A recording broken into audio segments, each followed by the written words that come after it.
So FSBOs, or if you're not in the real estate industry, for sale by owners. Now what it is exactly that. The seller is deciding to sell the home themselves, and they have every right to do that. And they have every right to, contemplate it, because in their minds, it could save them at least half the commission, right? The listing side of the commission.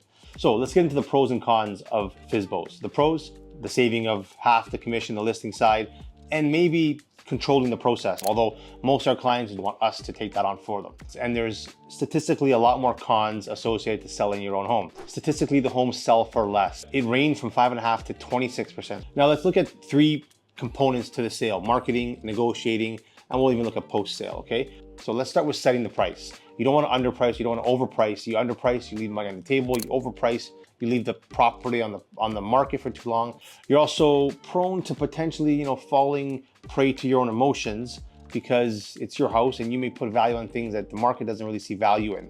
Then you get into coordinating your photos, your videos, your drones, your floor maps, pre-inspections, signage on the property, social media advertising, online lead generation. And there's also the open houses. There's the coordination of those and being able to sell to those people when they're in the open houses, or other agents for that matter who are attending the open houses. And then there's the constant intaking of phone calls and emails regarding the property. There's also the setting up of the MLS listing, which involves, collecting all the property data, inputting that data, making sure it's accurate, and then doing the write-up for the MLS, which again takes time. Then we get into negotiating, probably the most important piece.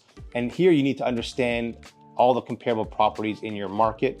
You need to understand how they compare, but what the plus and minuses are, so you can adjust for the value of your home, and you can talk to the other agent or the other buyer and quantify the differences in your home and the other home that's sold. That in itself could mean $20,000 to $30,000 just like that.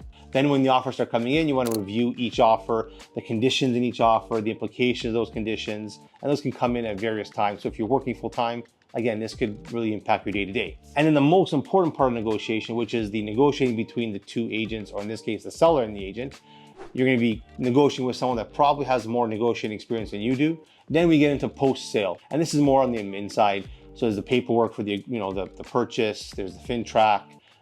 They're setting up the final showings, coordinating legal and finance. So let's look at the end result, and let's take $1 million home as an example. If you have $1 million home that sells with an agent versus one that sells for sale by owner, that home we know sells for about 5.5% less. So that same home should sell for about $945,000. Then you add the half commission, so that with tax it comes out to about $27,000 on the FSBO side.